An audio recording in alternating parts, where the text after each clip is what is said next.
వరాలిచ్చే వరలక్ష్మి వ్రతాన్ని ఏ విధంగా చేసుకోవాలి, అలానే పాటించవలసిన నియమాలు, పెట్టవలసిన నైవేద్యాలు, వాయనాన్ని ఎలా ఇవ్వాలి, తోరం ఎలా కట్టుకోవాలి, కలశ స్థాపన ఎలా చేసుకోవాలి అనే విషయాలన్నింటినీ ఇవాల్టి వీడియోలో క్లీన్ అండ్ క్లియర్గా ఎక్స్ప్లెయిన్ చేస్తాను.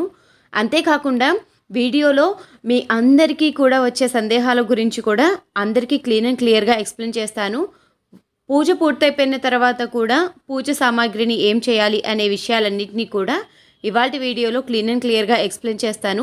సో వరలక్ష్మి వ్రతానికి ఈ వీడియో చాలా బాగా ఉపయోగపడుతుంది అని అనుకుంటున్నాను. ఈ వీడియో మీకు అందరికీ ఉపయోగపడుతుంది అని అనుకుంటే తప్పకుండా లైక్ చేయండి.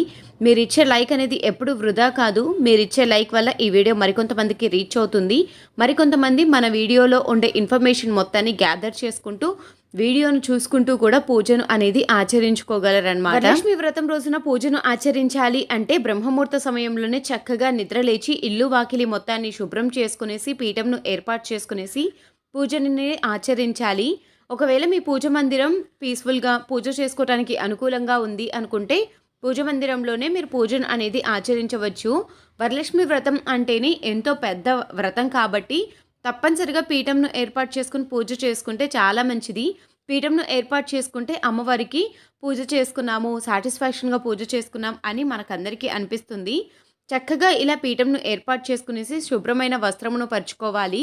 పీఠంను ఏర్పాటు చేసుకునే ముందు చక్కగా గోమూత్రంతో కానీ పసుపుతో కానీ అలికి అష్టదళ పద్మ ముగ్గును ఏర్పాటు చేసుకునేసి ఆ తర్వాత పీఠంను అనేది ఏర్పాటు చేసుకునేసి దాని మీద శుభ్రమైన వస్త్రమును ఏర్పాటు చేసుకునేసి అమ్మవారి చిత్రపటాన్ని ఏర్పాటు చేసుకునే ముందు 3 గుప్పెల బియ్యంను ఏర్పాటు చేసుకోవాలి. గుప్పెడు బియ్యంలో చక్కగా కుంకుమ పసుపును ఏర్పాటు చేసుకునేసి అమ్మవారి చిత్రపటాన్ని గంధం కుంకుమ బొట్లతోటి ఏర్పాటు చేసుకునేసి సుగంధభరితమైన పుష్పాలతోటి అమ్మవారికి ప్రీతికరమైన వస్తువులతోటి అమ్మవారి చిత్రపటాన్ని అందంగా అలంకరించుకోవచ్చు. వరలక్ష్మి వ్రతం అంటేనే హంగు ఆర్భాటాలతో వ్రతాన్ని ఆచరిస్తూ ఉంటారు. కానీ ఈ వీడియోలో హంగు ఆర్భాటం ఏమీ లేకుండా చాలా చక్కగా అమ్మవారిని పూజను ఎలా చేసుకోవాలి అనేది చూపించడం కోసమే ఈ వీడియో షేర్ చేస్తున్నా. చాలామంది వరలక్ష్మి వ్రతం అంటే అంత పెద్ద వ్రతం మనం చేయలేము, మనకు కాదు, సాధ్యమైన పని కాదు, వరలక్ష్మి వ్రతం చేయాలి అంటే నియమాలు ఉండాలి, అంతేకాకుండా మనకు ఆచారం ఉంటేనే చేసుకోవాలి అని చాలామంది అనుకుంటూ ఉంటారు. కానీ అలా ఏమీ లేదండి. వరలక్ష్మి వ్రతాన్ని ఎవరైనా చేసుకోవచ్చు. నిండుగా సౌభాగ్యాన్ని ప్రసాదించే అమ్మ కాబట్టి అమ్మకు మీరు చక్కగా పూజను అనేది ఆచరించుకోవచ్చు.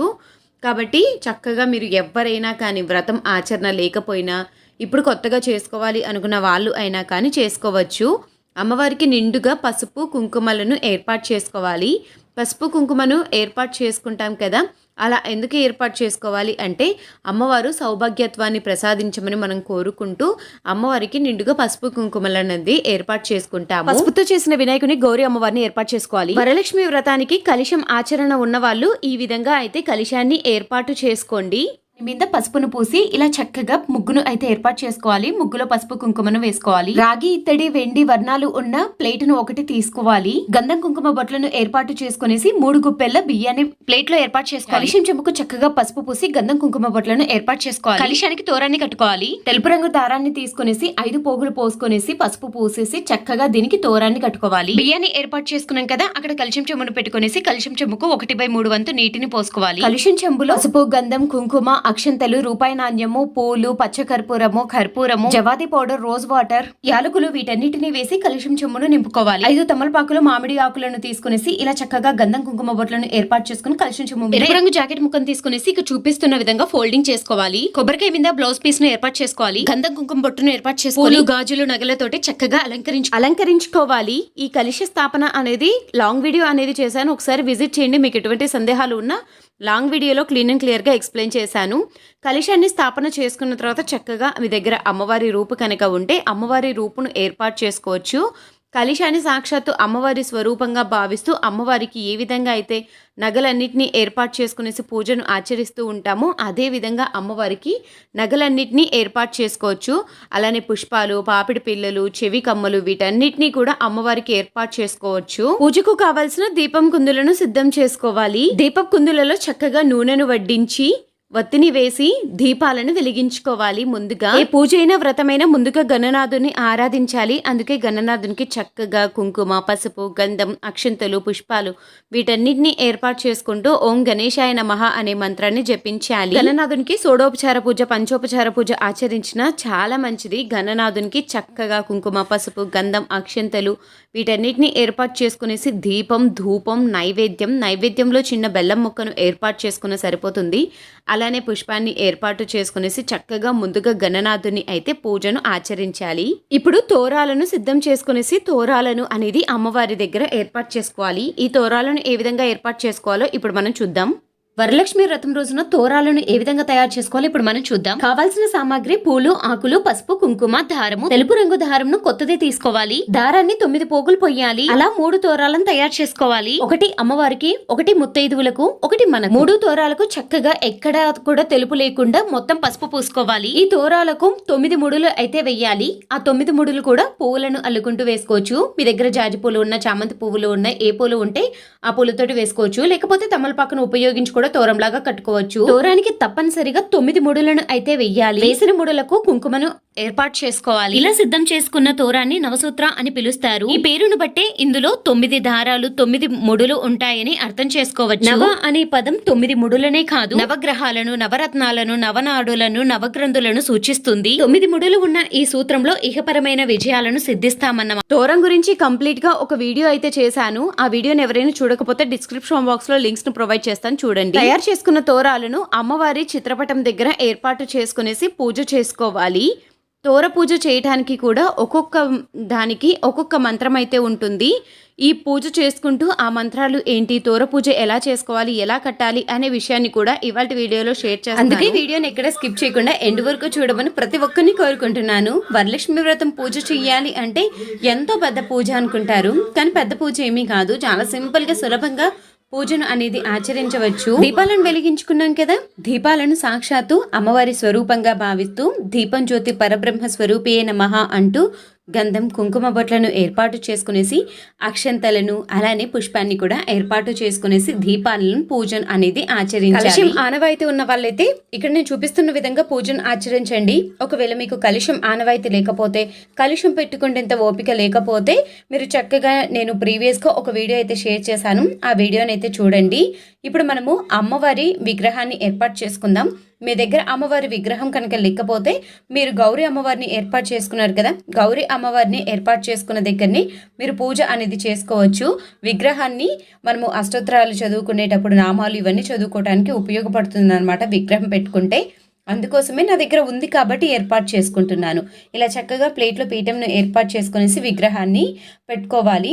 అలానే మనకు అందరికీ పూజ స్టోర్స్లలో, మార్కెట్లలో వరలక్ష్మి వ్రతకల్పం అని బుక్ అనేది అందుబాటులో ఉంటుంది. ఈ బుక్ యొక్క ధర వచ్చేసి మనకు ఎగ్జాక్ట్గా 10 రూపీస్ అయితే ఉంటుంది. ఆ బుక్ను తెచ్చుకున్నట్లయితే ఆ బుక్ను చూసుకుంటూ చక్కగా చదువుకోవచ్చు, చదువుకుంటూ పూజను అనేది ఆచరించవచ్చు. ఒకవేళ మాకు చదువుకోవటం రాదు ఎలా మరి అంటే, టీవీలో కానీ మొబైల్లో కానీ పెట్టుకుంటూ వరలక్ష్మి వ్రతంని ఎలా చేసుకోవాలి అనేది చూసుకుంటూ కూడా మనము పూజను అనేది ఆచరించవచ్చు.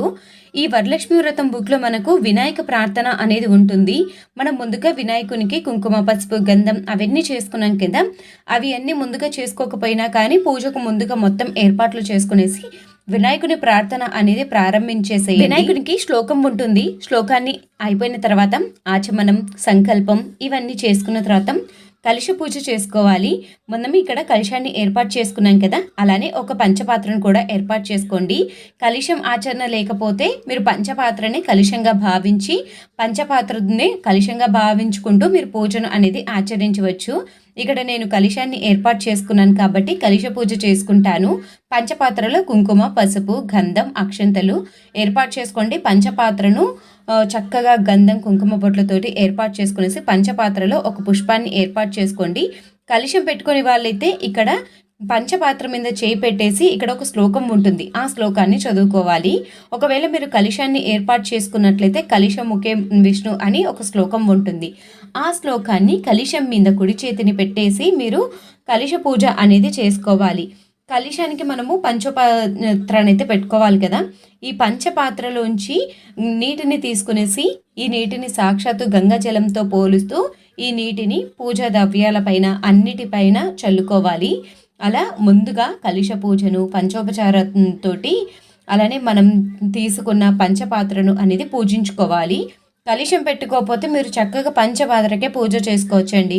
కలశం లేదు, మేము పెట్టుకోలేము, అలా ఆచరణ లేదు, లేకపోతే వ్రతాన్ని మేము మొదటిసారిగా చేస్తున్నాము, మాకు ఎలా చేయాలో తెలియదు, కలశం ఆనవాయితీ కూడా లేదు అనుకున్న వాళ్ళు పంచపాత్రని ఏర్పాటు చేసుకునేసి పూజ అనేది చేసుకుని గణనాథుని పూజను ఆచరించిన తర్వాత కలశానికి కూడా పూజ చేసుకున్న తర్వాత వరలక్ష్మి పూజ అనేది ప్రారంభమవుతుంది. ఈ వరలక్ష్మి పూజలో ధ్యానం, ఆవాహనం, సింహాసనం, అర్ఘ్యం, పాద్యం, ఆచమనీయం, పంచామృత స్నానం. పంచామృత స్నానం అని ఉన్నప్పుడు మీరు చక్కగా పాలు, పెరుగు, పంచదార, తేనె, నీటి వీటన్నిటితో కూడా పంచామృతాలతోటి స్నానం అనేది ఆచరించవచ్చు. తర్వాత శుద్ధోదక స్నానాన్ని ఆచరించి వస్త్రంను సమర్పించవచ్చు. అలానే మీ దగ్గర ఏవైనా ఆభరణాలు ఉంటే ఆభరణాన్ని కూడా అమ్మవారికి ఏర్పాటు చేసుకోవచ్చు. ఉపవీతం, గంధం, అక్షంతలు, పుష్పం వీటన్నిటిని చేసుకున్న తర్వాత అథాంగ పూజ అని ఉంటుంది. అథాంగ పూజ అంటే అమ్మవారికి ఒక్కొక్క అవయవానికి ఒక్కొక్క పూజ చేసుకుంటామన్నమాట. అలా అథాంగ పూజ అనేది చేసుకోవాలి. అథాంగ పూజ పూర్తయిపోయిన అనంతరం వరలక్ష్మి యొక్క అష్టోత్తర శతనామవల్లిని అనేది చదువుకోవాలి. ఇవి మొత్తం 108 నామాలు ఉంటాయి.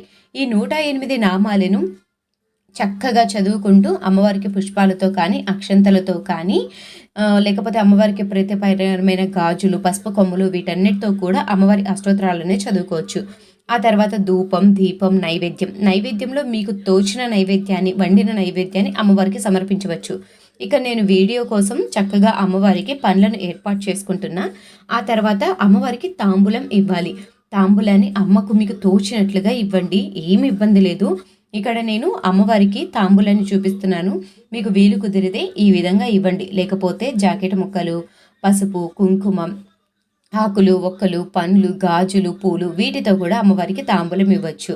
మీకు ఇక్కడ ఉన్న తాంబూల వస్తువులు అన్నీ ఇంట్లో నిత్యం ఉండేటివే, ఒక చీర తప్ప. కాబట్టి చక్కగా అమ్మవారికి చీరను, జాకెట్ ముక్కలు, పండ్లు, పసుపు కొమ్ములు, అలానే నానబెట్టిన శనగలు అనేది ముఖ్యం. అందుకే తాంబూలంలో అమ్మవారికి కూడా నానబెట్టిన శనగలను, అమ్మవారికి సుగంధభరితం అంటే ఎంతో ప్రీతికరం కాబట్టి సుగంధభరితమైన పుష్పాలను, అలానే విడి పువ్వులను, అలానే చక్కగా ఒక గోరింటాకును, అమ్మవారికి ఇంకా కాటుక, గాజులు, అమ్మవారికి పారాని వీటన్నిటిని కూడా ఏర్పాటు చేసుకుంటారు. అలానే అమ్మవారికి దక్షిణను, ఖర్జూరాలు వీటన్నిటిని కూడా ఏర్పాటు చేసుకునేసి అమ్మవారికి నిండుగా ఈ విధంగా అయితే తాంబూలాన్ని అమ్మవారికి తాంబూలం ఇచ్చేటప్పుడు కూడా ఇస్తినమ్మ వాయినం అని మనం అమ్మకి ఇస్తున్నట్లుగా, అమ్మ పుచ్చుకుంటున్నమ్మ వాయనం అని 3 సార్లు అనుకుంటూ అమ్మవారికి తాంబూలాన్ని ఇవ్వాలి. తర్వాత నీరాంజనంలో అమ్మవారికి హారతిని ఇవ్వాలి. హారతి మీకు వీలు కుదిరితే ఇప్పుడైనా ఇవ్వచ్చు, లేకపోతే వ్రతకథ మొత్తం చదువుకున్న తర్వాత కూడా అమ్మవారికి నీరాంజనం అనేది ఇవ్వవచ్చు. మంత్రపుష్పం తర్వాత ప్రదక్షిణ, నమస్కారం వీటన్నిటినీ చేసుకున్న తర్వాత తోర పూజ ఉంటుంది. తోర పూజను ఎలా చేసుకోవాలి అనే విషయాన్ని చెప్తానన్నాను కదా. తోరంను అమ్మవారి వద్ద ఉంచి అక్షంతలతో ఈ విధంగా పూజించవలెను. కమలాయే నమః ప్రథమ గ్రంథి పూజయామి, రమయాయే నమః ద్వితీయ గ్రంథి పూజయామి, లోకమాత్రే నమః తృతీయ గ్రంథి పూజయామి, విశ్వజనన్యే నమః చతుర్థ గ్రంథి పూజయామి, మహాలక్ష్మియే నమః పంచమ గ్రంథి పూజయామి, క్షీరాద్రితనయే నమః షష్టమి గ్రంథి పూజయామి, విశ్వశక్తిన్యే నమః సప్తమి గ్రంథి పూజయామి, చంద్రసోదర్యే నమః అష్టమ గ్రంథి పూజయామి, శ్రీ వరలక్ష్మియే నమః నవమ గ్రంథి పూజయామి అని ఈ 9 మంత్రాలను జపిస్తూ తోర పూజ చేసుకోవాలి. తోరంను కట్టుకునేటప్పుడు కుడి చేతికి కట్టుకోవాలి. తోరంను మగవారి చేత అంటే మన హస్బెండ్స్ చేత ఈ తోరంను అనేది కట్టించుకోవాలి. భర్త చేత తోరంను కట్టుకునేటప్పుడు బద్నామి దక్షిణే హస్తి నవసూత్ర శుభప్రద పుత్ర పౌత్రాభివృద్ధి చ మమ సౌభాగ్య దేవి హే రమే. ఈ తోరం మనకు శుక్రవారం ఉదయం, నైట్ ఈ 2 పూటల అయితే మనకు ఉండాలి. పూజ మొత్తం పూర్తయిపోయిన తర్వాత ఇంట్లో ఉండే పెద్దవాళ్ళతోటి, మన హస్బెండ్ తోటి కాళ్ళు ముక్కి ఆశీర్వచనం తీసుకోవాలి. ఈ పూజలో ఇది ముఖ్యమైనది. ఇంటికి వచ్చిన ముత్తైదులను సాక్షాత్తు అమ్మవారి స్వరూపంగా భావిస్తూ మీకు తోచినంతలో ముత్తైదులకు తాంబూలాన్ని ఇవ్వాలి. వారి ఆశీర్వచనం తీసుకోవాలి. తప్పకుండా ధూపాన్ని అనేది వెయ్యండి. ఈ శ్రావణ మాసంలో చాలా మంచిది. వరలక్ష్మి వ్రతం రోజున బ్రహ్మచర్యాన్ని పాటించాలి. పీఠంని ఏర్పాటు చేసుకుంటాం కాబట్టి శుక్రవారం రోజున, శనివారం రోజున పీఠంను అనేది కదలపాలి. శుక్రవారం ఎటువంటి పూజా సామాగ్రిని కూడా కదలపకూడదు. అమ్మవారికి ఇరువైపులా ఇలా ఏనుగులను ఏర్పాటు చేసుకోండి. అమ్మకు ఏనుగులంటే ఎంతో ఇష్టం. మొదటిసారిగా వరలక్ష్మి వ్రతాన్ని చేసుకోవాలి అనుకున్న వాళ్ళు ఆచరణ ఉన్నా లేకపోయినా చేసుకోవచ్చు. కలశ స్థాపన అనేది ఆచారం ఉంటేనే చేసుకోండి. చూసారు కదా వరలక్ష్మి వ్రతాన్ని ఏ విధంగా చేసుకోవాలి, ఎటువంటి నియమాలు పాటించాలి, పూజ అయిన తర్వాత సామాగ్రి మొత్తాన్ని ఏం చేయాలి అనే విషయాలను తెలుసుకున్నారు కదా. ఈ వీడియోలో మీకు ఎటువంటి సందేహాలు ఉన్నా కామెంట్ చేయండి. మరొక వీడియోతోటి మళ్ళీ కలుద్దాం. శ్రీమాత్రే నమః.